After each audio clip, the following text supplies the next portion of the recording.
Mekah, Madinah, mana pergi tak? Janganlah. Ada orang salah faham dia cakap dengan saya. Siapa bagi rezeki, ada orang rezeki dia apa? Cepat kahwin. Lupa pada Allah. Bila sebut tentang lupa pada Allah ni, dia ada kisah kita tengok macam mana bila lupa pada Allah ni satu perkara.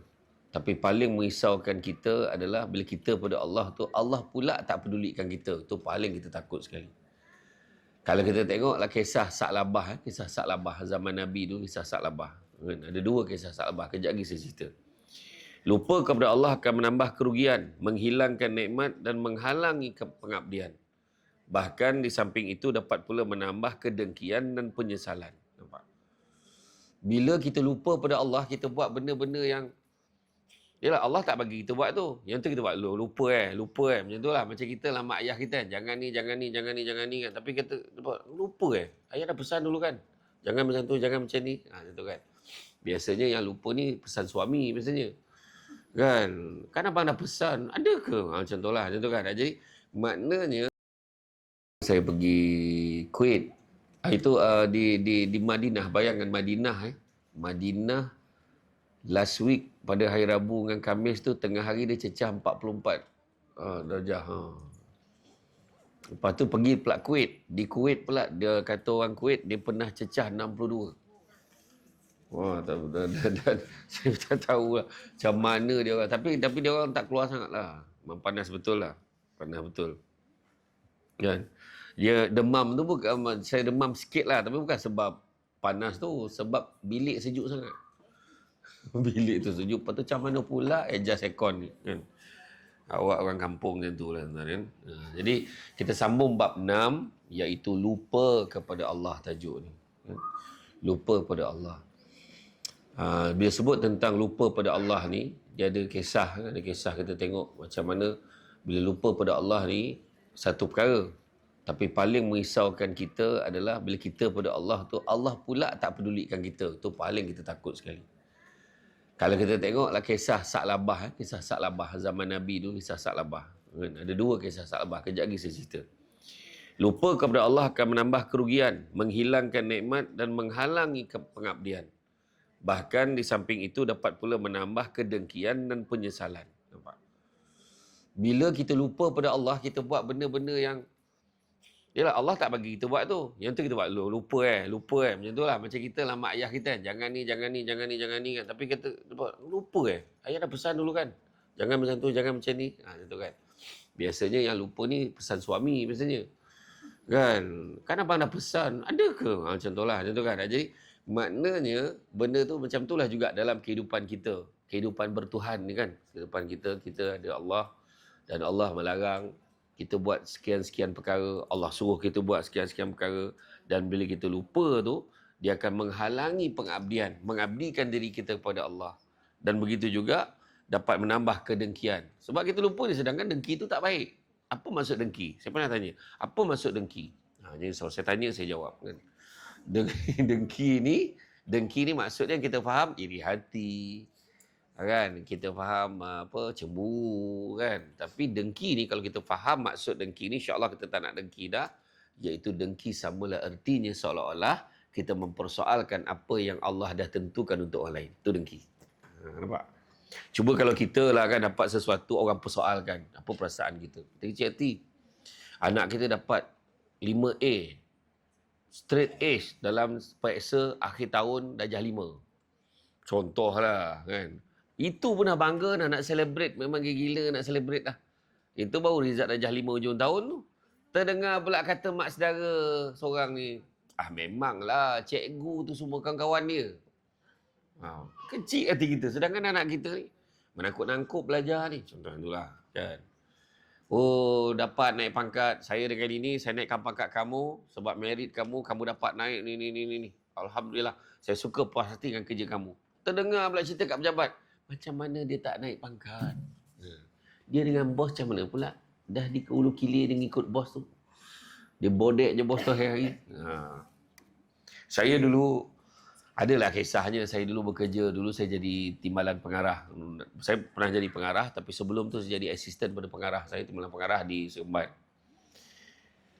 Bila saya dapat masuk kerja, adalah satu yang berhormat ni. Dia heboh cerita satu kampung, satu dunia cerita konon ni sebab dia saya dapat kerja. Saya geram betul saya. Dia cerita semua. Aku yang bagi dia dapat kerja tu. Saya tak nak sebut nama dia lah. Dia pun dah tak ada. Sampaikan saya geram tu, saya jumpa pengarah tu. Bos cakap tu terang, bos. Saya dapat kerja ni, adakah sebab bos ada orang merecommend ke, ada orang, saya nak tahu betul-betul. Saya tanya betul-betul. Sebenarnya dia kata apa? Tak ada orang recommend. Sebenarnya saya tak dapat kerja tu. Dia kata. Pula dah. Kata. Dia kata ada seorang tu calon tu dapat, saya senarai simpanan. Saya ni reserve nombor 2, calon nombor 2. Tapi budak tu, bila dia interview yang calon tu, bila dia bincang-bincang balik, budak tu yang buruk, macam-macam jawab masa interview tu macam belagak sikit, tu ambil kau tu. Ada orang cakap, ada orang dia bagi surat lah, mana ada, tak ada. Jadi tak ada kena-mengena. Kan? Jadi bayangkan orang ni nak kredit. Macam tu lah. Kan? Okay. Jadi jangan kita lupa. Sebenarnya walaupun kita nampak macam ada orang tolong. Contoh bila kita bekerja kan. Bila kita bekerja ada jawatan kosong. Minta tolong hantarkan borang ni. Anak saya minta kerja. Awak kerja sana kan. Minta tolong submitkan borang kerja. Borang minta kerja. Dia pun submit. Kan? Sekali dapat kerja. Bila interview semua dapat kerja. Bila dapat kerja, orang terima kasih kat dia. Terima kasihlah awak tolong hantarkan borang itu dapat anak saya kerja. Dia kata apa? Tak adalah, saya hantar borang aja lah. Macam tu. Sebab dia, ni semua Allah punya kerja. Semua Allah punya kuasa sampaikan dapat anak akak ni dapat kerja. Tapi pada orang yang lupa pada Allah tadi, dia kata apa? Memanglah itu ikutkan tak dapat tu. Saya yang adjust kan tu. Rumah dia pula kan. Macam tu. Jadi itu. Diceritakan bahawa sebahagian orang soleh bermimpi berjumpa dengan gurunya dan bertanya pada guru itu, apakah kerugian yang lebih besar kau rasakan? Gurunya menjawab, lupa kepada Allah. Itu sebab ada satu buku, Hidup dengan Bismillah. Hidup dengan Bismillah. Malam tadi saya ceramah di Flora Damansara, di Mutiara Damansara malam tadi. Tajuk dia YNWA. Saya ingatkan You'll Never Walk Alone. Liverpool. Rupanya You're Nothing Without Allah. Dia kata. Wah, lain macam. Rupanya yang AJK surau tu semua penyokong Liverpool. Kan? Jadi tak ada salah. Tapi bila cerita tu kadang kita lupa. Kita lupa pada Allah. Ada dua kisah Sa'labah. Kalau nak dengar. Dua kisah Sa'labah ni. Sa'labah ni ada dua. Satu Sa'labah orang suruhan Nabi. Kita pernah dengar lah. Dia ni macam runner lah. Zaman Nabi tu budak-budak muda. Nabi kalau apa-apa keperluan Nabi, dia yang pergi cari. Dia pergi dapatkan. Jadi entah macam mana satu hari tu dia nak carikan keperluan untuk Nabi tu, bila dia keluar, dia lalu bilik air orang dulu-dulu, zaman Nabi dulu, dia orang tak ada pintu, dia pakai tirai aja, kain aja. Dia tiup ke angin, ternampaklah kawan tu mandi, perempuan tu. Dia berlari, ya Allah, habislah aku. Dia kata apa? Dia takut sangat turun wahyu daripada Allah sebab dia tengok perempuan tu mandi. Bayangkan, dia malu. Jadi dia pergi berlari sampailah dekat dalam gua. Dia duduk menangis. Ya Allah, janganlah malunya aku. Kalaulah Rasulullah tahulah aku ternampak. Dia ternampak. Bukan saja selak tengok. Kan? Kalau kita lah zaman sekarang ternampak angin. Kan? Bukan aku kebetulan tengah pandang dan benda tu tersingkap. Bukan aku sesaja cari. Rezeki. Dia kata contohlah kan. Tak orang sekarang. Tapi dia malu. Lepas tu Nabi ni tanya, kalau ikut sunnah Nabi kalau 3 hari tak nampak, Nabi ni memang akan tanya sahabat-sahabat dia. Mana perginya Abu Bakar? Demam kan dia? Umar mana? Lama 2-3 hari ya? Nabi tanya. Macam kita, mana pergi apa tu dah lama, si Liza tu lah mana dia? Bukan nama sebenar kan? Dia tanya, mana si Liza tu? Kan? Biasanya kalau kita tanya dah sebulan 2 bulan tak nampak, Abu tanya. Kan? Ini 2-3 hari Nabi akan tanya lah. Mana pergi? Lama tak nampak. Tentu. Jadi, entahlah. Jadi semua sahabat pergi cari. Tanya. Akhirnya ada seorang. Aku itu nampak dia berlari naik ke atas sana. Naik ke bukit tu dalam gua tu. Bila Umar pergi cari, Umar jumpa. Salah apa kau buat kat sini? Kenapa dah turun ke ayat pasal aku? Dia kata. Dia tanya kenapa? Dia. Lepas tu mari keluar. Rasulullah juga kata nak aku malu. Dia kata. Lepas tu dia dah nazak betul. Dia dah nazak, dah lemah betul lah. Nabi datang. Nabi pangku dia. Kan? Dia kata, kenapa? Dia kata, aku malu ya Rasulullah, aku malu. Dia ceritalah. Sekarang apa yang kau nak? Aku nak keampunan daripada Allah, aku nak masuk syurga. Dia kata, sesungguhnya Allah memperkenankan permintaan kamu. Tak lama tu dia meninggal. Itu yang kisah yang kita dengar tu, yang Nabi bila nak pergi tengok jenazah dia tu, Nabi berjengkit-jengkit. Sahabat dia, kenapa Nabi jalan macam tu? Sebab Nabi mengelakkan, sebab kau tahu tak, kenapa kau jalan macam tu Rasulullah? Aku, kalaulah kau nampak apa yang kau nampak, aku mengelak sebab terlalu ramai malaikat berebut-rebut nak tengok jenazah dia. Jadi aku takut aku terpijak malaikat tu sebab aku langkah macam ni, macam ni. Orang, Nabi je nampak, orang lain tak nampak. Macam itulah. Tu kisah satu, kisah Sa'labah. Sebab saya kena bawa dua-dua ni sebab ada orang, itu Sa'labah ni cerita lain, ni cerita lain. Ada satu Sa'labah lagi. Sa'labah kambing. Dia ni bela kambing. Dia ceritanya, dia ni susah tau. Hidup dia susah. Bila dia datang semayang dekat Masjid Nabi ni, dia kelang kabut nak balik hari-hari. Kenapa kau nak balik awal sangat? Nabi tanya, kenapa kau nak balik awal? Kenapa kau nak ke mana? Dia kata, kain yang aku pakai ni, isteri aku pula nak pakai nak semayang. Punyalah miskinnya. Sampaikan kain pakai nak semayang pun kongsi. Jadi dia balik. Lepas tu dia minta Rasulullah, doakanlah aku supaya aku senang, supaya aku kaya. Nabi kata, buat apa? Takut-takut besok kalau kau kaya, kau lagi jauh, kau lupa pada Allah. Kata. Lepas tu dia minta lagi, ya Rasulullah, kau doakanlah aku kaya bukan apa. Besok kalau aku kaya, aku tolong orang susah. Nabi bila dengar dia kalau dia kaya nak tolong orang susah, tu Nabi kalah. Nabi doakan. Bila Nabi doakan, dia mengambil kambing, menjadi-jadi dia mula kambing. Beranak pinak kambing dia. Lepas tu lah, bila beranak pinak kambing tu, masa tu lah turun perintah Allah untuk kutip zakat.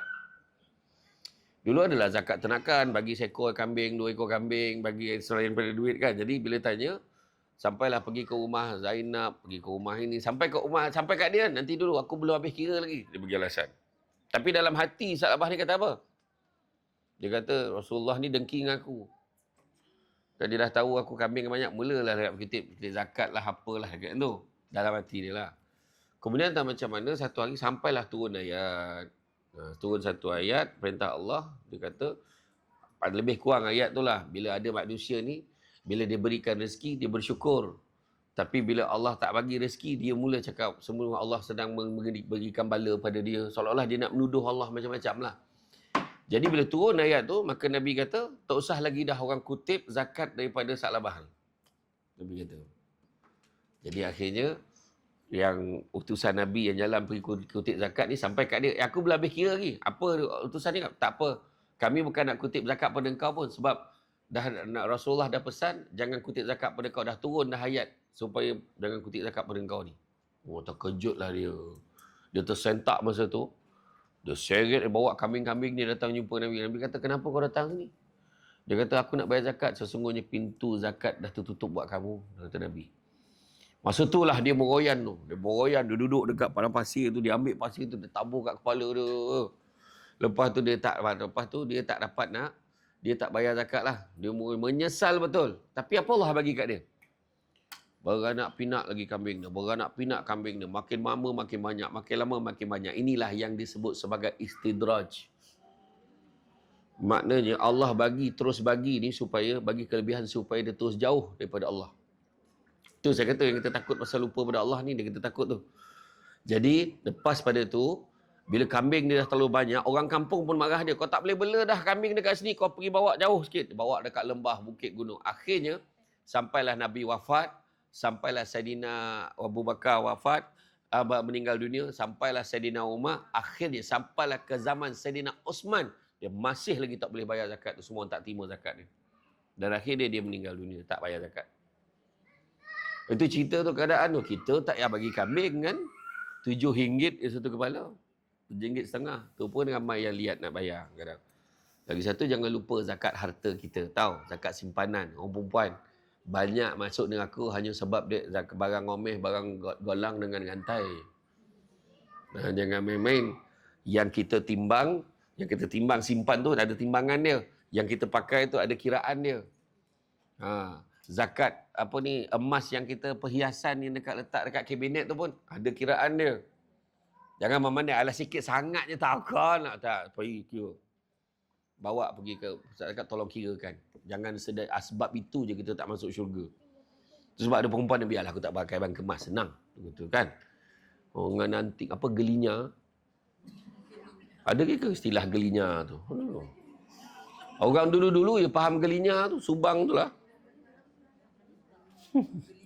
Gel, itu gelenya, ni gelinya. Ha. Oh, ni 9 ni kau pakai mana tu? Ya agak lah. Gelinya subang tu lah. Semua kira tu. Webeh lah telinga tu. Punya borek kan. Dia ada kiraan dia. Dan setiap negeri lain tau. Di Kelantan lain. Di Kelantan sampai tahap ni pun masih lagi. Mungkin dia ada tahap dia lagi berat lah. Lagi berat dia pakai tu baru dia sampai dia punya haul untuk bayar tu. Dia lain, setiap negeri lain. Janganlah duduk Kelantan saja nak bayar kat Negeri Sembilan pula. Kan macam tu lah. Kan? Jadi, ceritanya lepas tu saya kata tadi. Itu sebabnya kalau kita tengok tak Muhammad bin Saleh. Muhammad Saleh lah. Kat luar negara kita tengok kan. Dia tak semayang. Dia tak bayar zakat. Kadang-kadang macam pemain bola sepak tu gaji sampai 300 pound, 300,000 pound seminggu. Bukannya sebulan kan. Rumah besar, kereta sampai 10, bilik sampai 20 kan. Kan kalau kita tengok MTV Cribs tu kan. Rumah besar, rumah kan. Macam-macam Tuhan bagi kat dia. Kan. Tu cakap tu. Itulah yang paling kita takut sekali. Sebab kadang-kadang dia tak semayang tapi dia kaya. Dia tak semayang tapi bagus je dia semua. Kan semua okey. Bahagia je nampak kan. Player bola sepak tu elok ada girlfriend, duduk serumah, anak sampai 4 orang. Bila ada anak 4 orang tu orang tanya bila nak kahwin, kami belum terfikir lagi. Apa hal pula tu kan. Cara dia tu kan. Jadi macam itulah. Tapi Tuhan bagi dia macam-macam. Sebab apa? Akhirat besok dia tak boleh petikaikan. Dia tak boleh petikaikan. Petikailah. Dia kata, kenapa pula? Aku pun ada buat baik, aku pun sedekah, aku tolong orang. Sebab Tuhan dah balas atas dunia lagi. Kita susah atas dunia, jangan risau. Aku semenjak berhijab ni, job kurang sangat. Contohlah kan. Manalah tahu kan. Lepas tu tuduh penceramah. Kan. Aku job kurang sangat sebab ustaz pun melakon kan. Nyampah tu aku. Babak aku tak sampai seminit kot. Kan. Oh, tu kan. Tapi itulah cakap tadi. Mana kata jangan. Kita percaya. Jangan lupa. Kita cakap macam tu pun kita lupa pada Allah. Sebab apa? Job ni pun Allah bagi. Kan? Kalau ikut kadang itu saya dah cakap dengan Puan Yat. Saya kata saya tak boleh dah ceramah ni sebab kuliah lepas isyak ramai yang menguap nanti. Kan? Saya nak kuliah lepas maghrib saya kata. Kan? Akhirnya malam ni dapat isyak agak. Kan? Macam tu lah kan. Kan? Tak apalah. Jadi sambung balik. Dia ceritakan bahawa sebahagian orang soleh bermimpi berjumpa dengan gurunya, kemudian dia bertanya kepada guru itu, apakah kerugian lebih besar? Lupa pada Allah. Dirawikan pula sebahagian mereka bermimpi bertemu Zunnun Al-Masri. Zunnun Al-Masri ni merupakan seorang ahli sufi. Ahli sufi, kenapa dia dipanggil Zunnun Al-Masri? Dia ni orang yang sangat alim, sangat warak, dia menulis buku, kitab, macam-macam. Kemudian dia ni dulu pernah ada satu peristiwa dekat dalam kapal. Dekat dalam kapal, orang tuduh dia curi belian ke mutiara macam tu. Dia mencuri, sedangkan dia kata dia tak curi. Tak, dia kata orang tuduh dia, orang pukul dia. Masa itulah dia tadah tangan, dia berdoa, ya Allah, kau bantulah aku, ya Allah. Bantulah aku, ya Allah. Selamatkanlah aku, ya Allah. Masa tu datanglah berduyun-duyun ikan nun dekat kapal tu. Ikan nun, ikan paus besar-besar tu, nun yang telan Nabi Yunus dulu tu. Ikan nun datang, semua bawa ni mutiara tu. Mutiara. Sekarang ni lagi mahal daripada mutiara yang hilang tu. Sekarang ambil. Sejak pada itulah dia dapat julukan Zunnun Al-Masri. Zunnun Al-Masri itu sebab dia daripada Mesir. Dia daripada Mesir. Kemudian dia bertanya, apakah yang Allah lakukan terhadapmu? Zunnun menjawab, Allah memanggilku menghadapnya seraya berkata, wahai orang-orang yang mengaku-ngaku, wahai pendusta, engkau mengaku cinta padaku, namun kemudian engkau melupakan aku. Ramai orang macam tu. Mengaku, ya Allah, kaulah segalanya, ya Allah. Rezeki daripada kau, ya Allah. Kan? Penceramah, ya Allah, neraka cerita. Masuk dalam kereta, sikit sangat bayar ceramah tu. Gitu. Tengok contoh lah kan, ada tu, mengaku-ngaku lah tu. Kan? Saya berdoa mudah-mudahan janganlah saya macam tu. Kan? Betul. Ada penceramah lagi dahsyat. Dulu artis dia macam tu tau. Kalau ceramah tu, berapa bayaran untuk satu lagu kita target dalam 5,000 lah macam tu. Jadi 3 lagu dalam 15,000. Okay. InsyaAllah. Tapi sampai sekarang ni penceramah pula macam tu. Oh, dia booking. Satu ceramah 5,000, hotel nak hotel Pullman. Oh, kan. Kalau boleh bilik ada connecting. Ada connecting dengan sebelah. Dengan bilik untuk anak-anak saya. Oh, macam tu lah. Hotel tu ada swimming pool tak? Macam tu lah. Ada yang perangai macam tu kan. Saya tak ada lah kan. Saya dapat hotel boleh tidur jadilah. Kan? Saya kalau boleh tak nak connecting tu, kesian orang sebelah. Saya berdongku macam rimau. Kan? Tapi sekarang dah pakai mesin kan. Tidur pun pakai mesin. Okey sikit lah. Kan? Allahu Akbar. Tadi kata tu, kau melupakan aku. Pakai tu lah CPAP mesin tu. Kan? Sebenarnya jangan main-main, bahaya tau. Orang Malaysia ni banyak sleep apnea ni. Saya masa buat sleep study tu 84 kali nafas saya berhenti setiap jam. Diam. Tapi macam tu, dah mati ke kawan ni? Macam dah. Ya. Tu yang pakai mesin tu. Dr. Nurul Yakin tu pesan kat saya pakai pulmonologi tu. Severe Ustaz kena pakai mesin tu. Dia bagilah senarai mesin-mesin, tak kisah belilah mana-mana, tapi ni senarai mesin. Saya belilah. Sekarang tidur macam tidur kat hospital. Macam tu je. Tak adalah bunyi yang pelik-pelik punya rimau. Itu tak adalah. Maka dengan ini berceramah pula. Tak adalah kan. Jadi macam itulah. Kan? Sebab tu orang Malaysia ramai yang meninggal dalam tidur ni, salah satu sebabnya itu. Mati seorang. Mati lagi. Lepas tu orang Melayu apa? Ya Allah, mati dalam iman, ya Allah. Dalam tidur matinya, Allah Akbar, syurga laki kau. Kawan tu tercakik, kau tak tahu.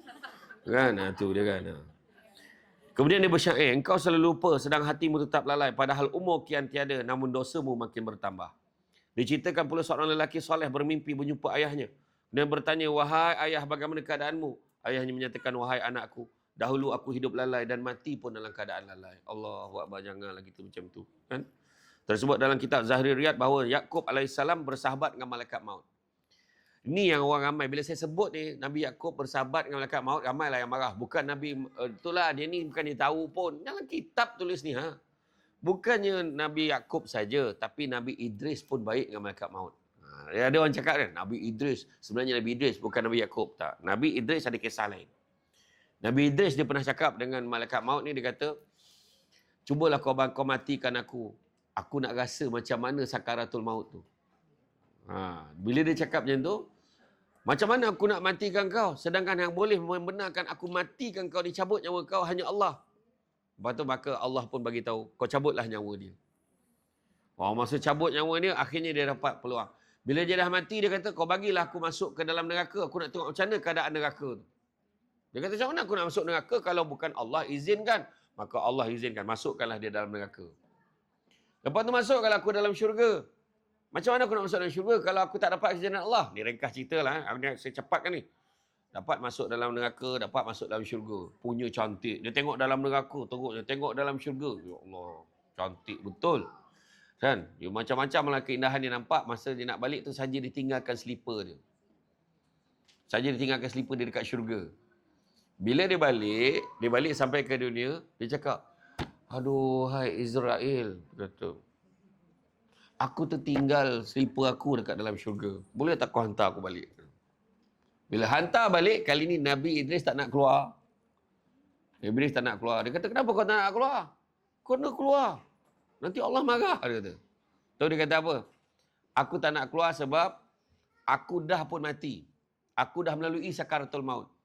Dah melalui sakaratul maut, aku nak masuk dalam syurga. Sekarang barang aku tertinggal dalam syurga, dia kata kan. Jadi akhirnya Allah beritahu, ringkas cerita Allah kata, biarkanlah dia terus berada di dalam syurga sebab dia memang termasuk dalam kalangan ahli syurga. Tapi dia cerita, dia sempat cerita dekat malaikat maut, bila malaikat maut tanya, macam mana rasa bila aku cabut nyawa kau? Dia kata, ibarat haiwan yang disiat kulitnya hidup-hidup, dia kata. Macam itulah rasa sakitnya. Maka dengan itulah malaikat maut kata dia berazam untuk lebih lembut lagi dalam mencabut nyawa orang yang beriman ni. Dia kata macam tu. Itu kisah Nabi Idris. Tapi Nabi Yaqub ni pula, dia cakap, dia tanya, wahai malaikat maut, kau datang ni nak cabut nyawa aku ke, kau nak ziarah aku? Bayang macam tu lah dia punya kamcing ni. Kan, Nabi Yaqub dengan malaikat maut. Cuba kalau kita dapat bersahabat dengan malaikat maut. Saya rasa Menteri pun kontak kita. Tolonglah tanya sikit. Aku bila? Agak macam tu lah kan. Tapi aku dah tanya dah semalam. Belum lagi. Itu kan. Jadi bila jumpa tu, macam tu lah soalan dia. Kau nak cabut nyawa aku ke? Kau nak jarah aku nak jarah kau, wahai Yaakob. Kau nak cabut nyawa aku ke nak jarah aku? Aku nak jarah kau. Macam tu lah. Tapi sampai satu ketika Nabi Yaakob tak tahan. Dia kata, boleh tak kau tolong aku satu perkara? Kau khabarkanlah pada aku. Apa yang kau nak? Dia kata. Kalau nak cabut nyawa aku, janganlah kau terus cabut. Bagilah tanda-tanda dulu. Kau jangan risau. Jangankan satu tanda. 3 tanda aku bagi kat engkau. Dia kata. Gembiralah Nabi Yaakob. Lepas tu, masa berlalu. Nak jarah aku ke? Kau nak cabut nyawa aku? Hari ni aku nak jarah engkau. Okey. Aku nak jarah engkau. Sampailah satu ketika.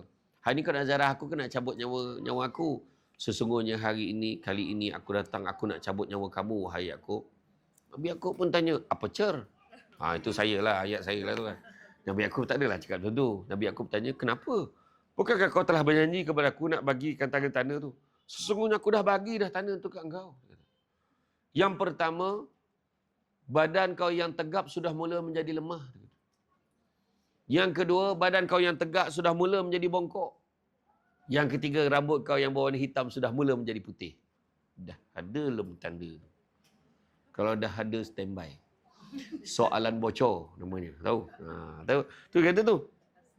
Tu cakap tadi kan. Bila ajalku telah dekat dan kau nak mencabut nyawa aku, hendaklah kau beritahu aku terlebih dahulu. Dia kata, maka baiklah aku akan mengutus kepadamu 2 atau 3 utusan. Itu yang ketika ajal tu beritahu, terkejut. Akhirnya itulah dia.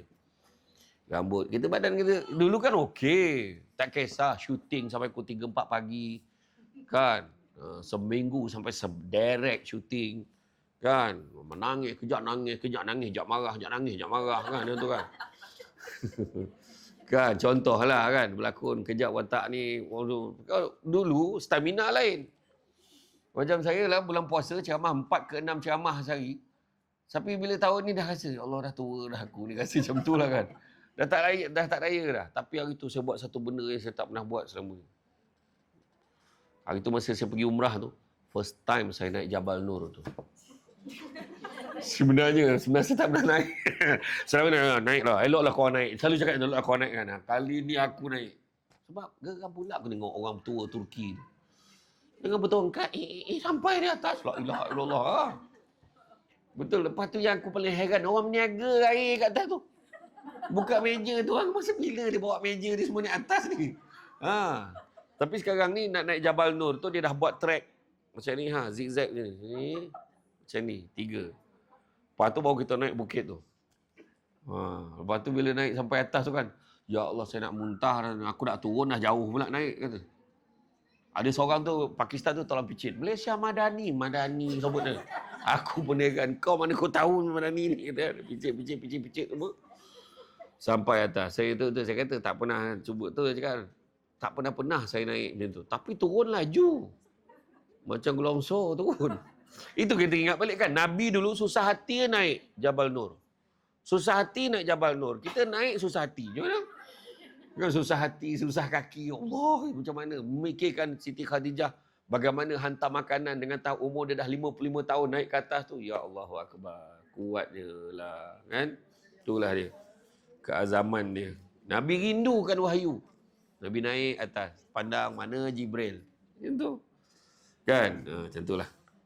Jadi, itulah dia. Jadi kita dah ada dah tanda-tanda tu soalan bocor. Ni baguslah. Soalan bocor kita boleh prepare. Kan? Jadi dah badan dah lemah dah ni. Tak kuat macam dulu. Badan tegak dah mula jadi bongkok dah. Puas nak ijazah. Bila ambil gambar tu puas kejap macam ni. Kejap macam ni. Ya, nak nampak kurus. Dah gemuk tu gemuk je lah. Banyak cerita. Kan? Selfie siap buka. Macam tu. Heran betul aku. Kan? Sekarang ni ramai lain pula pattern ni sekarang ni. Ambil gambar daripada belakang. Nampak belakang je. Dari kejauhan. Apa nampak lain. Macam tu kan, macam tu lah kan, macam tu. Pegang tangan dekat handbrake kan, pegang tangan imamku, macam tu kan, macam tu kan. Aduh, macam-macam lah kan. Jadi, mana kata, rambut yang hitam dah jadi putih tu cakap kan. Tu putih tu peringatan untuk kita. Kan? Tapi ada orang, memang ada daripada kecil, daripada dia umur umur sekolah menengah tu 15 tahun, 16 tahun dah keluar uban dah. Ada sebab keturunan dia. Dan saya pun keturunan beruban. Arwah atuk saya rambut dia putih semua. Kan belah mak saya lah. Kan, tapi ada orang Malaysia ni cakap kalau uban ni rambut orang kaya, dia kata. Kan tengok yang Tan Sri tu, putih-putih rambut dia. Kan. Iya. Kemudian waktu terus berlalu sedangkan dosa kian bertambah. Dosa kian bertambah, betul tak? Ngaku tak? Ngaku. Memang, melainkan siapa yang berani cakap Alhamdulillah setakat bulan Oktober ni belum ada dosa lagi. Tolong kat tangan. Saya dah check dah, tapi tak ada je. Ada tak? Yang angkat tangan tu pun berdosa dah sebab tak sedar diri dia berdosa. Kan, kita ada dosa. Banyak dosa. Nabi kata apa? Sungguhnya manusia itu berdosa dan sebaik-baik manusia yang berdosa adalah bertaubat kepada Allah. Itu sebab kita ni digalakkan pergi bermusafir tu. Bermusafir macam Nabi kan. Nabi pergi berdagang sana sini, Nabi pergi. Kita tengok tempat orang. Kemudian kita cakap, Ya Allah, kau bagi aku rezeki sampai kemari, Ya Allah. Bapak ada peluang naik cruise. Pergi naik cruise. Saya naik cruise dulu. Naik kapal apa, dragon boat tu dulu. Pengalaman semayang subuh dengan salat tahajud tu. Masa sebelum angkat takbir tu, kiblat dia arah sini. Lepas bagi salam nak mengarah sini pula. Sebab kapal tu kan bergerak je kan. Tak tentu kan. Dapat tengok. Tapi bila kita bangun kan. Bila semayang dekat tengah laut ni. Dekat naik kapal kan. Terus kan. Tak nampak tau. Darat ni tak nampak. Laut dia keliling. Kita rasa ya Allah sampai ke aku ke darat ni balik ni. Fikir kan. Masa tu terasa kecilnya. Kapal yang besar yang 12-13 tingkat ni. Terasa kecilnya masa ketika itu. Allah lah yang maha besar. Kan? Jadi jangan risau. Kan? Sedangkan dosa yang bertambah, malaikat maut datang bertamu, namun hati tetap lalai nikmatmu di dunia. Tengok, malaikat maut datang bertamu. Apa beza malaikat maut datang tengok Nabi dengan tengok kita? Apa beza? Allah Ta'ala pesan pada malaikat maut, kau nak pergi cabut nyawa kekasih aku. Kau nak pergi jumpa kekasih aku pakai lawa-lawa. Wangi-wangi, kau bagi salam dulu. Kalau dia bagi masuk, baru kau masuk. Dia tak bagi masuk, jangan kau masuk. Macam tu. Allah pesan. Kat kita tak ada. Tiba-tiba depan muka. Sebila kau masuk? Kita tak boleh tanya pun. Kan? Dah sampai masa. Tak cepat, tak lambat. Tu Syekh Ibrahim Adham kata, kalau kita boleh jawab 5 soalan ni, buatlah maksiat. Pertama. Yang pertama apa dia? Yang pertama dia pesan, cari tempat yang mana Allah tak nampak kamu. Mana datang Semua tompek lah nampak. Kedua, jangan makan rezeki yang Allah bagi. Mana rezeki kita nak makan lagi? Soalan yang ketiga, cari tempat yang mana bukan muka bumi Allah. Cari tempat yang bukan Allah punya. Cari. Ada satu tanah baru buka kat wilayah ni. Itu tak tahu siapa punya. Itu pun Allah punya. Yang keempat, waktu malaikat maut nak cabut nyawa kau minta tangguh. Besok lah datang. Sibuk lah. Dapat tak jam tu? Tak dapat. Dan yang kelima, waktu nak masukkan ke dalam neraka, kau minta tangguh. Bagi aku ibadah dulu. Baru kau tentukan aku masuk mana. Jangankan 5. Satu soalan pun kita tak boleh jawab. Betul tak? Satu soalan pun tak boleh jawab. Jadi malaikat maut ni kalau datang, dia datang macam tu je. Tak cepat, tak lambat. Kita tengok orang tu tengah semayang kan. Allahu Akbar. Maaf, tumbang. Buka dalam YouTube, cari sudden death, tajuk dia. Sudden death, tengok macam-macam. Orang tengah baca berita. Tu, apa hal tu? Kan? Tengah ceramah je tu. Banyak sangat yang pelik-pelik kan. Takut tiba-tiba je kan. Yang paling takut tu lah, tengah tengok ni, tengok cerita perang. Tengok video. Dulu nak tengok cerita yang teruk-teruk tu, kena sewa tape. CD sekarang dekat phone ni. Dia tengok bini jauh, anak tak ada, dia pun tinjau. Allah. Lepas tu jantung tak boleh terima. Ada benda yang tu, Allah, terlepas. Ni video play ni. Ayah, bangun ya. Dia pun nak tengok, nak call emergency kan. Ambil phone ayah dia. Huyo, nak tengok. Mana? Kan Allah, tu sebab minta jauhkan. Kan? Allah ni cabut nyawa bila-bila je. Itu sebab takut kan. Drama Melayu tu saya tengok bila-bila je. Mesti malam raya mati tengok. Tak malam raya, pagi raya. Tahu dah keras kat jadah tu. Kan betul aku. Malah aku tengok drama Melayu ni kan. Ramai sangat yang terbabit ni. Kan? Nah, namun hati tetap lalai. Iya, tengok drama Melayu tu. Mak, kalau besok kita dapat makan rendang ni mesti seronok kan. Tu nak mati tu kau tengoklah. Tak payahlah kau tengok habis. Aku dah harap dia mesti mati punya. Ya betul. Allahu Akbar. Abang bersambung. Nyampah kan. Kan? Namun hati tetap lalai. Nikmatmu di dunia hanyalah kepalsuan dan kerugian. Hidupmu di dunia adalah muhal dan batil. Apa maksud muhal? Muhal ni tak pernah sabar. Kan? Kita punya nak tu tak pernah sabar dah. Nak itu, nak ini. Sampai kan Nabi sebut, kalaulah diberikan anak Adam ni 2 lembah emas, dia akan minta lembah yang ketiga. Orang tu dah kaya. Duit banyak. Apa nak lagi? Saya tengah bentang paper ni, nak bawa bisnes ni, nak kembang kat Filipina. Apa masalah kau? Dah lah tu. Kan? Tapi pada orang tak cukup. Ada orang tu kata, aku nak beli sebiji rumah lagi. Sebab rumah ni aku anak ada 5 orang, aku nak anak ada seorang satu rumah. Bukan itu sebenarnya. Akhirnya, aku dah lega dah, anak aku dah ada rumah seorang satu. Mati dia bergaduh adik-beradik. Sebab yang seorang tu dia jual rumah tu. Lepas tu dah habis duit, dia paksa adik. Abang daripada abang, biar rumah tu abang jual, bagi kat adik-beradik. Pula dah. Bergaduh. Sebenarnya bukan itu. Kalau kita sandarkan kepada kenikmatan dunia, dunia ini sementara sifatnya, apatah lagi yang ada dalam dunia. Faham tak? Dunia ni sementara sifatnya. Saya dulu punya seronok lah jadi pengarah undang-undang dan penguasaan sampai masa saya dekat pesara, Pencen. Untuk makluman semua, secara teknikalnya saya sekarang tak ada kerja. Itu yang ceramah tu. Tak adalah, maksudnya tu lah. Dulu ada kerja kan. Lepas tu tak ada kerja. Nampak tak kan? Untuk puaskan hati orang yang sibuk sangat cakap. Ambil kerja dia kan. Macam tu lah. Jadi, dunia ni kadang tak logik. Orang kumpul duit tu tak logik lah. Berapa banyak kau nak kumpul? Kadang-kadang, saya ni memang kolektor. Kumpul kereta Proton ni. Kereta Proton daripada Baruh sampai ke Darat. Daripada hujung ke hujung rumah dia. Ada satu rumah tu saya pergi dekat Porsche dia. Kereta sampai 15. Kereta sampai 15. Dia hari-hari dia start enjin supaya jangan bateri kong. Cubalah fikir, kita dah belek-belek berapa kali kat depan. Kau bagilah sebiji. Takkan tak faham lagi. Oh, cantik lah kereta ni. Bagus kereta ni. Sayang lah kereta ni tak bawa. Takkan kau tak faham? Tak faham dia.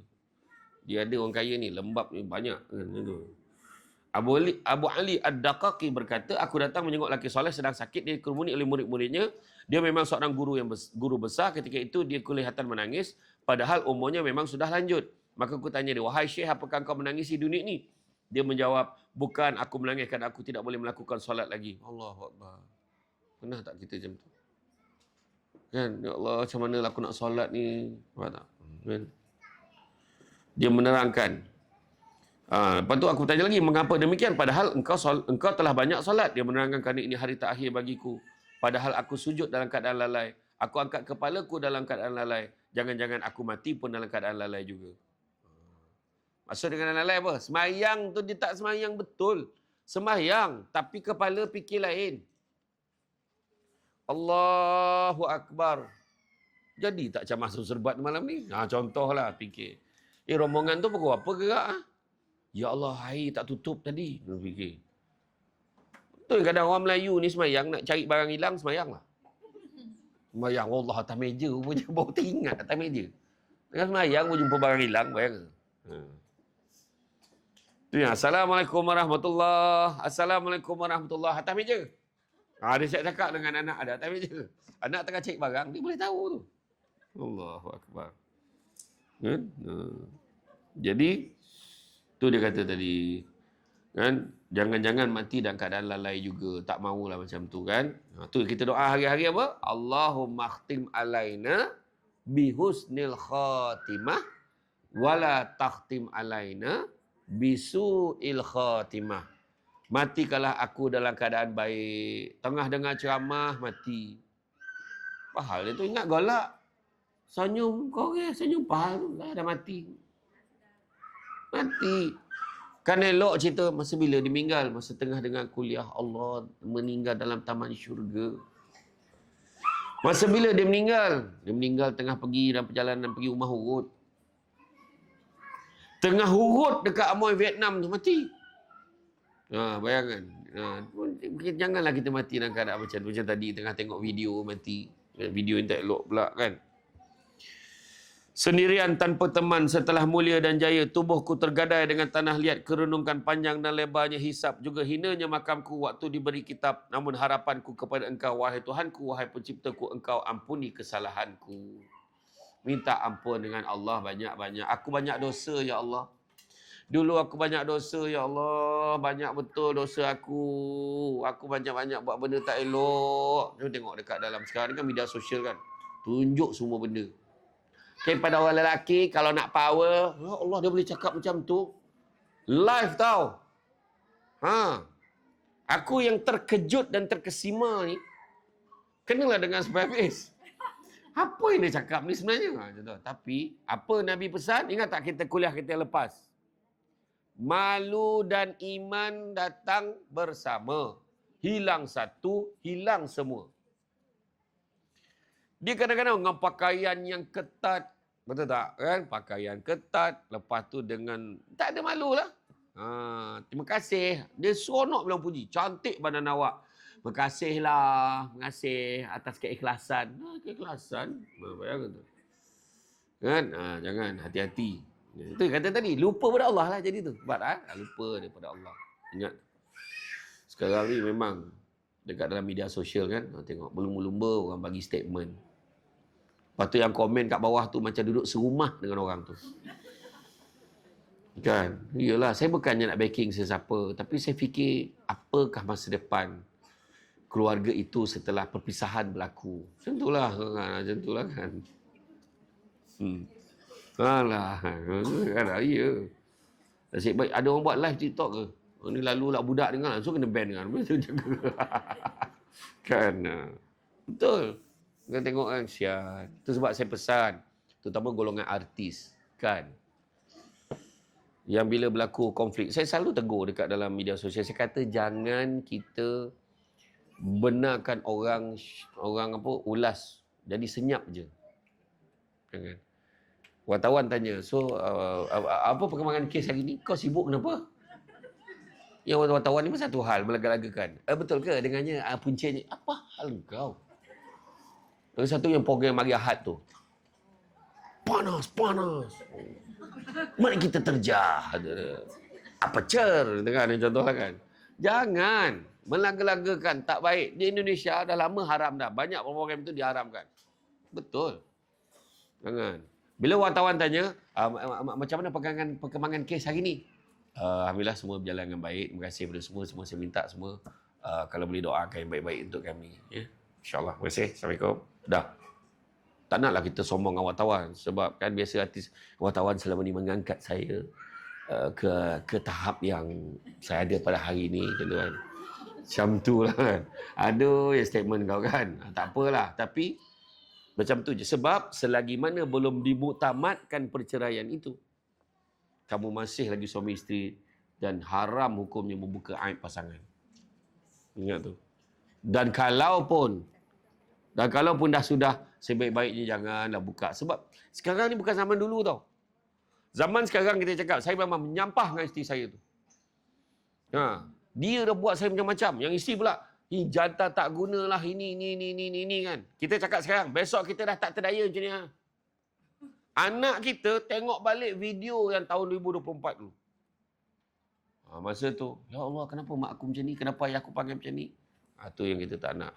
Dunia tanpa sepadan, dasar langit terbuka. Jangan. Macam tu je. Saya dah training lah kalau keadaan jadi wartawan macam mana. Kita kena pesan, kena semua kena ready tau. Semua kena ready. Macam mana? Doakan baik-baik je. Mudah-mudahan insya-Allah. Terima kasih kepada semua yang selalu mengikuti perkembangan. Doakan baik-baik. Dah cukup macam tu je. Jangan keluar statement bukan. Saya dah lama tangguh keadaan ni. Allahu Akbar. Kejap, tak payah. Tak payah. Kadang-kadang dekat situ tak buat. Tapi dekat dalam media sosial kita share. Jangan. Jangan. Hati-hati. Apa Nabi pesan? Nabi pesan, kalau kita menjaga aib orang, Allah akan jaga aib kita. Barang siapa yang membuka aib orang lain, Allah akan membuka aibnya walaupun dia berada di dalam rumahnya. Nampak? Orang dulu tak faham tak apa maksudnya. Bila dia buka aib orang lain, Allah akan buka aibnya walaupun dia berada dalam rumah. Apa maksudnya tu? Sebab dulu tak ada keadaan ni. Dulu kalau dia dah aib, dia dah malu, macam dululah kalau terlanjur dulu, ada anak-anak yang terlanjur lah dulu, mengandung tiba-tiba tanpa nikah. Apa orang tua dulu buat? Sorok kat kampung makcik dia jauh ni, orang tak tahu pasal dia dah. Hari ni bersanding. Tunjuk lagi bangga dengan orang. Macam tu. Dah orang macam besar perut dia. Ada orang pula cakap kan. Tapi sekarang, kalaupun duduk dalam rumah, tapi walau dia bersembunyi dalam rumahnya, aib dia Allah buka juga sebab sekarang di media sosial. Tak boleh tahan, tak boleh tutup. Ingat tak cerita yang saya cerita, ada pasangan suami isteri tu, yang isterinya tu, yelah okey, dia tak ada masalah, tapi suami dia tak macam mana, terjumpa phone lama, dia nak transfer gambar daripada phone lama tu, masuk, sebab nampak banyak gambar-gambar family dalam tu, dia masukkan SIM card, dia install Wasabi tu. WhatsApp. Sebab dia kan takut kan tak boleh sebut media sosial lain kan. Jadi bila dia install, terkeluar mesej-mesej lama, gambar-gambar, video. Lepas tu siap beritahu, seronok kan malam tadi, ya Allah Akbar. Masalahnya suami tu kenal lelaki tu. Jadi dia jadi trauma. Setiap kali dia pegang isteri dia terbayang. Jadi dia menangis tau. Jumpa masa tu saya dengan 2 kaunselor lagi. Masa tu dekat boleh bincang, boleh cerita, menangis dia. Saya kata, sekarang saya tanya satu soalan. Kita orang tanya kan, anak-anak macam mana? Dia baik jaga anak-anak. Dia jaga abang macam mana? Dia jaga saya pun okey. Benda ni berlaku bila? Sebelum kami kahwin. Habis macam mana? Itulah. Aku pun tak tahu nak buat macam mana. Saya trauma terbaik. Tak apa, abang balik. Abang fikir, Nabi pesan apa? Kalau ada satu keburukan pasangan kamu, banyak lagi kebaikan lain yang boleh kamu pandang. Tapi saya cakap senang lah kan. Tapi bila dah terbayang, macam perempuan lah. Sekali kau mengkhianatiku. Macam tu kan. Sampai bila kan akan ku kenang kan. Itu. Macam tu je, satu ayat je. Mempercayai kamu itu adalah pilihan saya. Tapi mengkhianati saya adalah pilihan kamu. Oh, macam tu. Bagus juga ayat tu kan. Macam tu lah kan. Macam mana boleh sampai ayat tu? Nak ulang balik? Sabarlah. Kau lambat betul kau. Dia ulang balik. Penghayatan tu.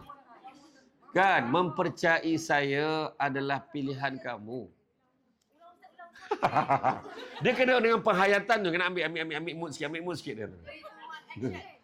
Menghayati pula dah. Mempercayai saya adalah pilihan kamu. Mempercayai kamu adalah pilihan saya. Balik semua. 3, 2, 1. 3, 2. Macam tu. Mempercayai kamu adalah pilihan saya. Dan mengkhianati saya adalah pilihan kamu.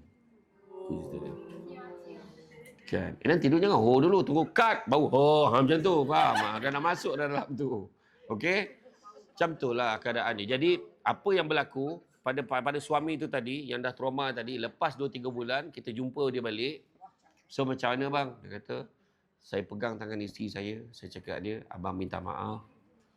Abang lambat selamatkan isteri abang. Dia kata. Dia percaya kalau dia awal sikit lah, dia kata. Tak apa bang, Allah dah tentukan takat tu. Isteri dia memang baik, jaga dia. Tapi sama-sama lah bantu abang. Abang nak lupakan benda ni, dia kata. Macam tu. Untuk melama semua, dalam 50 pasangan, satu je yang buat macam tu. Yang lain semua pisah. Sebab bukan senang kan? Bukan senang. Bukan senang. Benda tu dia macam bermain-main kat kepala. Yeah. Dalam kitab Uyunil Akhbar yang juga disebutkan daripada Syakir Al-Balkha, dia berkata, manusia itu berbicara 3 hal. Namun bertentangan dengan perbuatan mereka. Mereka berkata, kami hamba Allah. Akan tetapi mereka berbuat bebas suka hati dia je. Mereka katakan, kami hamba Allah. Mereka katakan, Allah lah yang menanggung rezeki kami. Namun hati mereka hanya akan tenang jika bersama dengan harta. Nampak? Dia kata, Allah bagi rezeki. Tapi bila tak ada duit, susah hati. Macam mana? Masya Allah, Allah bagi rezeki. Malam ni, saya walaupun tak, saya sampai tadi tak tengok mana, saya yakin ada jamuan depan ni. Macam tu. Kan? Jadi yakin rezeki Allah bagi. Kalau tak ada kat luar. Macam tu lah kan. Puayat Hamzah ni insyaAllah, dia bab makan dia jaga betul. Macam tu lah. Kan? Namun, hati mereka akan tenang jika bersama harta. Ini bertentangan dengan ucapan mereka. Kemudian mereka juga berkata, kami mesti akan mati. Padahal mereka berbuat bagaikan orang yang tidak akan mati.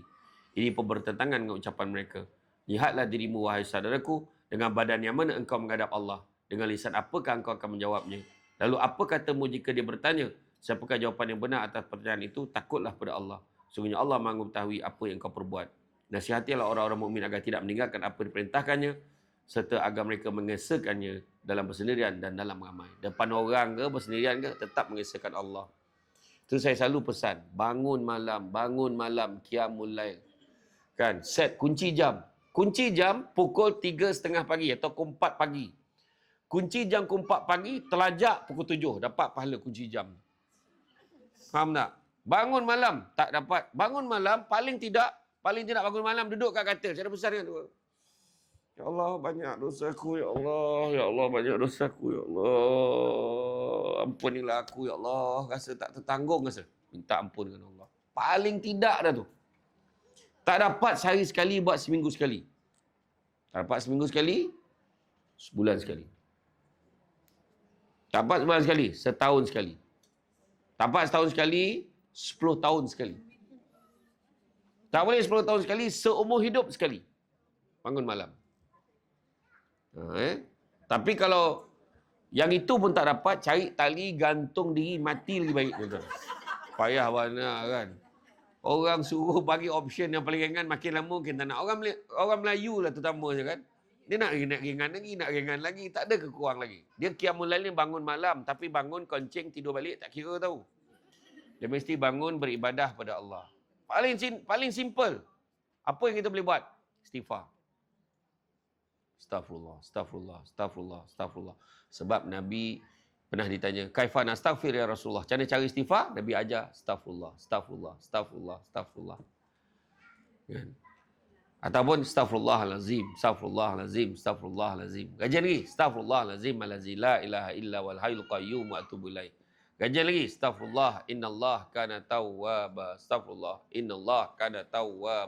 Gajian lagi, Allahumma anta rabbi la ilaha illa anta khalaqtani wa ana abduka wa ana ala ahdika wa wa'dika mastata'tu a'udzubika min syarri ma sana'tu abu laka bi ni'matika alayya wa abu bi dzambi faghfirli fa innahu la yaghfiru dzunuba illa ants. Penghulu segala istighfar.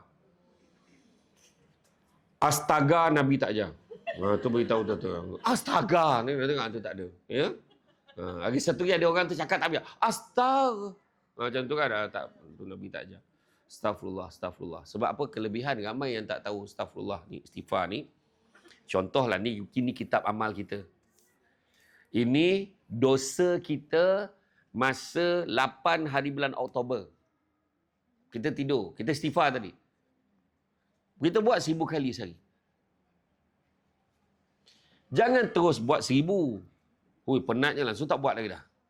Buat lepas subuh 200. Lepas zuhur 200, lepas asar 200, lepas maghrib 200, lepas isyak 200. Astagfirullah. Tak sampai 3 minit, settle. 200. Jadi sehari 1000. Jadi kitab amal kita tadi, katalah hari ni buat berapa dosa katnya. Bagilah satu angka. Agak-agak lah berapa dosa buat gini katnya. 1000 terus, banyak betul dosa kau. Berapa tadi? 200.5. Banyak agak lah. 200.5. Dia mengumpat. Tinggi ni Samsul Debat tu. Tuan-tuan dia mengumpat kan. 200.5. Jadi dia buat 1000. Dosa yang biasa tau. Dosa yang biasa. Bukan dosa yang buat berat. Dosa derhaka pada mak ayah. Atau kena minta maaf dengan mak ayah. Dosa tu lain. Lain treatment dia. Jadi 1, 2, 3, 250. Muka surat 8 hari bulan 10. Tadi istighfar 1000. Tolak 200.5. Ada balance berapa? 7.5. Itu pun nak calculator. 700.5 Apa jadi pada 7.30 tu? Malaikat akan buka muka surat 7 hari bulan 10. Lepas tu buka lah muka surat 6 hari bulan 10. Buka muka surat 5 bulan 10. Dah habis. Itu sebab kena banyakkan istighfar. Faham tak?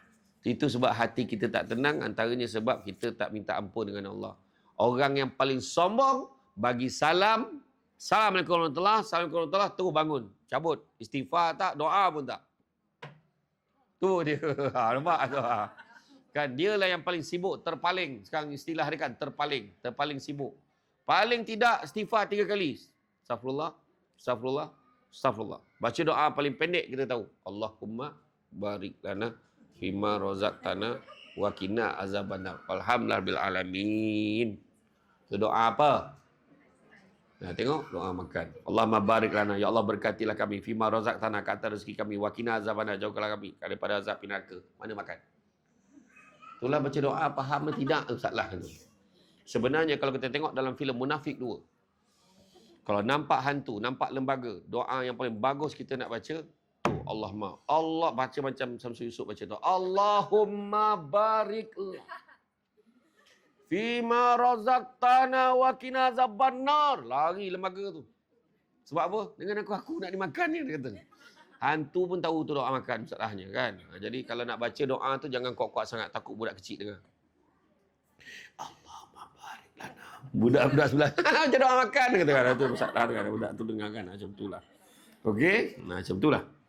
Jadi doa. Doa ni istajib lakum. Yalah kita bila kita tak istighfar, kita rasa kita tak ada dosa. Bila kita doa, kita tak doa, kita tak minta dengan Allah, seolah kita tak harap pun kat Allah ni. Macam mana? Tu kita heran bila ada orang marah kita doa, lepas tu doa ramai-ramai. Marah dia. Eloklah doa. Imam doa, alhamdulillah alamin. Hamdan hamidin. Hamdan syakirin. Hamdan yuafi ni'amika fi umazidah. Ya Rabbana lakal hamdu kama yang bagi lijal wajkal karimah azus. Tony. Yang belakang tu amin, amin, amin. Tak apalah. Kan? Ni ada setengah tu. Tarikh doa saya sendiri. Ada orang macam tu sekarang. Pelik betul. Kan? Liman kana arjullaha wal yawmal akhir wa zakarullaha katsira. Siapa nakkan rahmat Allah, nakkan hari akhirat, wa zakarullaha katsira, maka ingatlah Allah banyak-banyak. Tu zikir tu ingat Allah lah. Tu sebab hidup dengan bismillah, ingat Allah banyak-banyak. Tersebut dalam hadis daripada Rasulullah SAW, baginda bersabda, tertulis di aras, aku menuruti orang yang taat kepadaku, aku mencintai orang yang menyintaiku, aku kabulkan orang yang berdoa kepadaku, dan ku ampuni orang yang mohon ampun kepadaku. Maknanya, yang ni Nabi sebut hadis qudsi lah. Maknanya apa yang Allah bagi tahu. Kan? Hendaklah orang yang berakal taat pada Allah dengan takut dan ikhlas, redha terhadap keputusannya, sabar atas balanya, syukur atas nikmatnya, serta menerima atas pemberiannya. Nampak? Orang yang berakal taat pada Allah. Orang yang tak ada akal aja yang buat benda-benda pelik. Kan? Contoh yang legebet yang saya cakap itu. Legebet. Legebet. Itulah. Bukan ladybird. Legebet. Bayangkanlah saya sebenarnya adalah wanita yang terperangkap dalam tubuh lelaki. Pijak kan tahulah kan tahu. Tak ada mana dah. Dia ada tau lelaki yang lembut. Tapi dia tak sampai nak buat benda-benda pun. Kan dia berkahwin, dia ada anak. Tak ada masalah. Lembut tak ada masalah. Kan? Dia menjahit, semua masak pun pandai. Tak ada masalah. Okey je. Sebab tu memang kerja lelaki sebenarnya. Kan? Saya tak nak panjangan ulas macam anda semua nak ambil poin. Tapi itu cerita dia. Bayangkan lelaki berpegang tangan dengan lelaki, berpeluk dengan lelaki, berkahwin, bertunang, sarung cincin.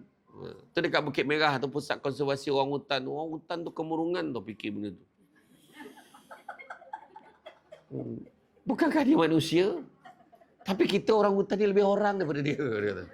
Kan? Orang hutan pun tahu jantan betina. Dia pula, aduh, heran betul. Sanggup pergi ke Thailand. Buang lato-lato. Buang senapang. Allahu Akbar. Dah lah bila buang tu bukan semua survive. Mati. Mati tu longgokkan mayat-mayat yang banyak tu. Bakar sekali tau. Dah lah mati keadaan macam tu.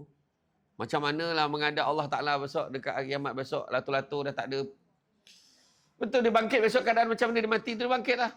Kita ni akan dibangkit dengan apa yang kita banyak buat dekat atas dunia ni. Yang ramai dia masuk angkat dekat akhirat masuk macam ni. Allah. Ya Allah, bawa handphone. Ya Allah, ya Allah, sebab tu yang hidup kau. Kan? Dia dah mula tunjuk kawan dia dah. Kau. Dia tak. Ada seorang hamba Allah tu. Bapak gila selfie. Berhenti traffic light, selfie. Pergi sini, selfie. Berhenti traffic light.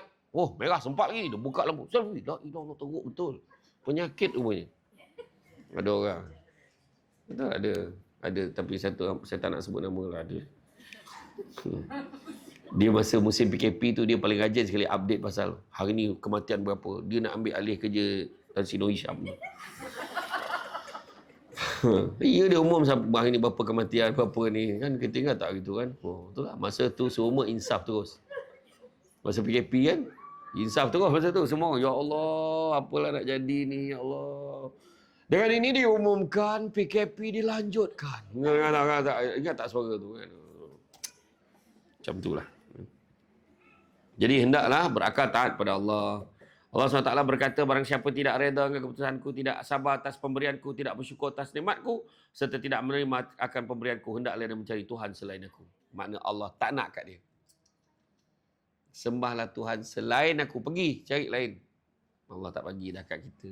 Dia susah hidup kita. Kan? Bukan semua orang tu Allah pilih datang kuliah malam ni. Ada orang dia nak datang sangat. Tapi dia tak dapat. Last minute tak dapat. Tiba-tiba go out. Gaut. Kan? Tiba-tiba ada banyak masalah. Tiba-tiba suami tak izin. Ada. Kan? Macam-macam lah. Tiba-tiba ada orang datang minang dia. Umur dah 65 dah. Kan? Ya. 65, suami 75. Saling tak tumpah. Ya Allah Akbar. Sepadan. Padan. Ya, rezeki kan. Itu saya cerita tu, ada satu rumah orang tua-tua dekat Seremban tu. Boleh pula. Orang tua-tua perempuan. Ada pula lelaki datang nak minang dia. Dia datang. Ni petang ni ada seorang lelaki dia nak cari teman hidup. Ya, standby semua. Berbodak orang tua tu petang tu. Semua berbodak. Ni cerita betul. Saya bukan kata buat cerita betul. Dekat Seremban ada pusat jagaan orang tua-tua tu. Yang seorang makcik tu cakap, kita kalau duduk ni, kalau berdiri nampak menggigil ni. Ada juga tu. Dia duduk terus kan. Dah macam tu, dah lah. Orang malam pertama minyak wangi, kau minyak angin ni apa cerita.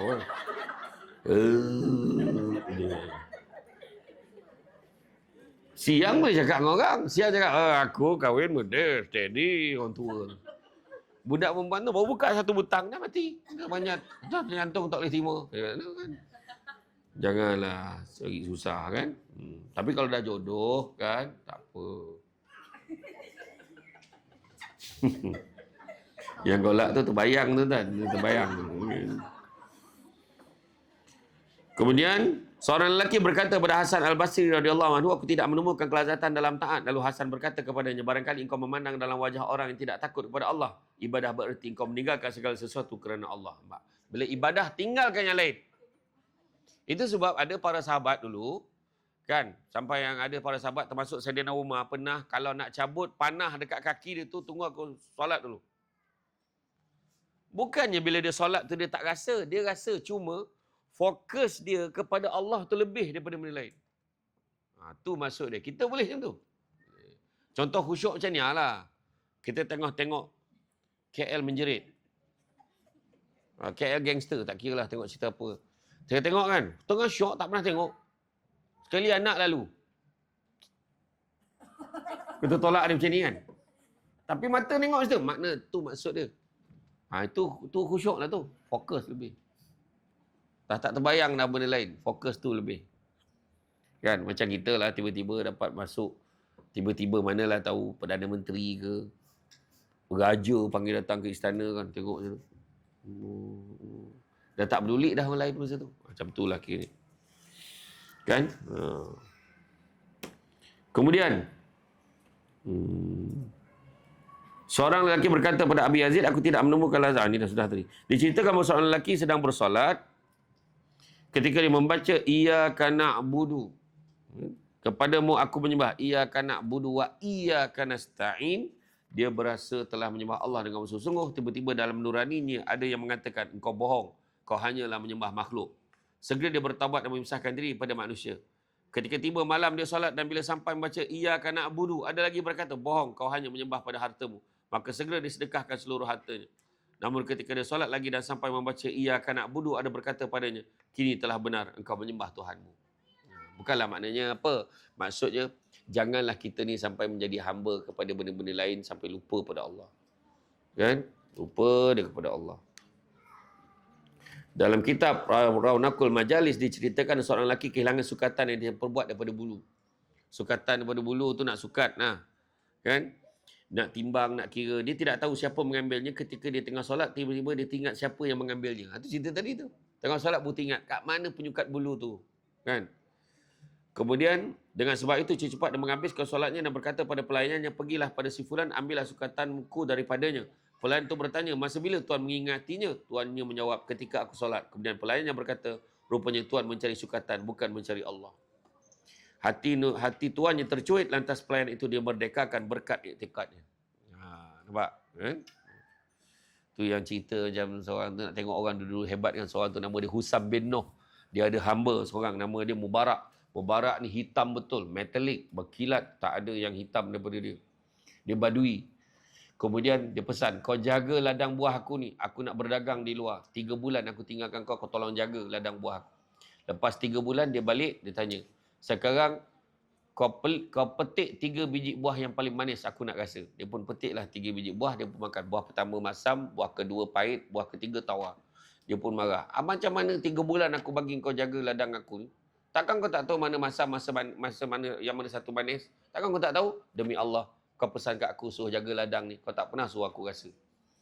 Macam tu sekali dia jaga amanah tu. Nampak tak? Punya takut dia kepada Allah SWT. Cuba kalau kita bukan 3 bulan tau, berpeluang 3 hari jaga ladang musangking. Macam mana agaknya cara kita? Kan? Silap-silap kita open table. Meh datang, kebetulan. Kan? Jaga. Kan? Kemudian sayugia bagi orang berakal, hendaklah dia meninggalkan dunia, menyembah kepada Allah, memikirkan apa yang dihadapinya.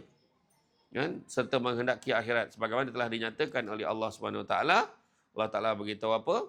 Man kana yuridu harsal akhirah nazid lahu fi harthihi wa man kana yuridu harsad dunya nu'tihi minha wa ma lahu fil akhirati min nasib. Maksud ayat ni adalah barang siapa yang mengejar keberuntungan dunia, nescaya kami akan tambahkan keberuntungannya itu. Maknanya kejar barang siapa mengejar keberuntungan akhirat, nescaya kami akan tambahkan keberuntungannya itu. Maknanya dunia pun dapat. Namun, barang siapa yang mengejar keberuntungan dunia, nescaya kami akan bagi sebahagian saja daripada keuntungan dunia itu dan takkan ada satu bahagian pun untuknya di akhirat kelak. Jadi mana nak? Baik kejar akhirat, dunia pun dapat. Macam hari ni kan. Kita kejar akhirat ni, datang mana ada sebab dunia? Tak ada. Ada cabutan butuh lagi ke malam ni? Ada juga. Oh, dunia semua tu. Macam tu lah. Tak adalah. Tapi yang dia bagi hadiah pun semua ni hadiah yang baik-baik. Kan? Cabutan bertuah. Tapi semua yang datang ni memang kerana Allah Lillahi Ta'ala sebab akhirat. Tapi dapat juga dunia. Dapat cabutan bertuah tu. Nampak? Itu maksud dia. Dapat juga selfie. Dapat ambil gambar. Contoh kan. Dapat dapat apa? Free Palestine. Dapat juga yang tu sekarang tu kan. Kejap lagi kan. Ayat ke depan kan. Dia beritahu lah tu. Okey? Jadi, oleh kerana itulah Abu Bakar radhiyallahu anhu mendermakan 40,000 dinar secara sembunyi kepada Nabi SAW serta 40,000 dinar secara terang-terangan sehingga dia tidak bunyi apa-apa lagi. Dan sesungguhnya Rasulullah SAW beserta keluarganya adalah orang yang berpaling dari dunia keindahan dan kelazatannya. Macam itulah. Kan? Jadi, tuan dan perempuan yang dikasihi sekalian, macam itulah. Janganlah kita lupa kepada Allah. Tak adalah kita ni. Kan? Kita macam saya cakap tadi kan. Kadang-kadang ada orang sampai lupa. Dia kata, kenapa aku boleh kaya? Kenapa aku boleh berjaya? Sebab aku ada strategi pemasaran. Aku ada kaedah yang ramai orang kena ikut. kalau nak berjaya macam aku. Oh, hayat dia.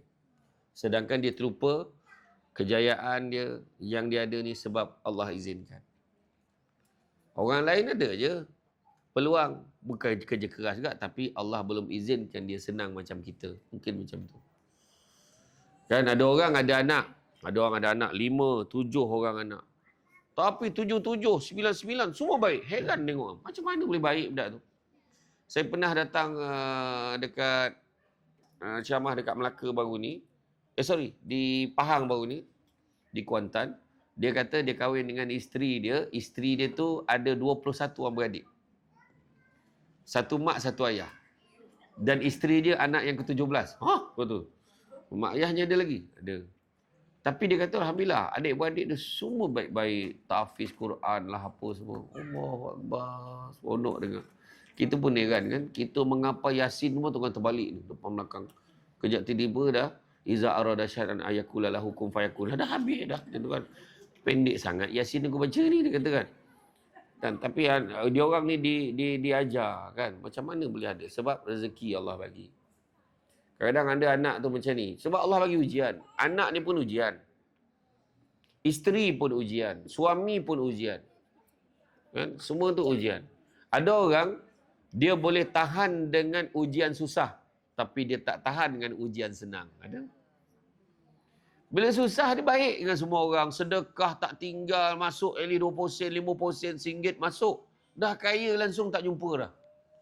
Minta maaf lah, saya sibuk sikit. Macam tu kan. Jangan lupa kisah saklabah kambing tadi. Jangan lupa. Tu minta jauhkan. Macam tu juga kita dalam suka-suka tu jangan lupa. Kita doakan jugalah keselamatan saudara-saudara kita di Gaza. Kita doakanlah mudah-mudahan selamatkan saudara-saudara kita di Palestin itu. Mudah-mudahan mereka diselamatkan. Mereka diselamatkan oleh orang-orang yang beriman. Mudah-mudahan dikeraskan siksaan kepada puak Zionis yang tak ada hati, yang tak ada perasaan. Bau pun kesian, tapi dia tu tak ada perasaan kesian. Mudah-mudahan kita pelihara saudara-saudara kita di Palestin daripada segala bentuk kezaliman. Mudah-mudahan mereka dipermudahkan bantuan sampai kepada mereka. Mudah-mudahan diberikan rahmat. Dan kita nampak baru-baru ni insiden yang dekat kedutaan dekat Wisma Transit Biasalah orang ni kalau satu dua tu yang bermasalah tu biasalah. Tapi ada pula orang rindu nak makan tu. Apalah komen rindu nak makan tu. Nak makan tu lah yang ayam goreng yang logo yang M tu lah. Macam tu. Saya tak boleh sebut je nama dia sebab dia tak taja ceramah tu malam ni. Kan? Dia nak beli ayam goreng. Rindu nak makan yang itu. Rindu nak makan ni. Orang Malaysia ni bagus. Dia ramai yang boykot. Alhamdulillah. Petang boykot. Beli online, beli tuan-tuan. Dia nampak? Mudah-mudahan berikanlah hidayah kepada para pemimpin kita agar terus letakkan hati, kuatkan kesabaran supaya dapat membantu keluarga-keluarga pejuang kita di sana. Kan? Mudah-mudahan jadikan pengorbanan mereka semua sebagai syuhada, syahid.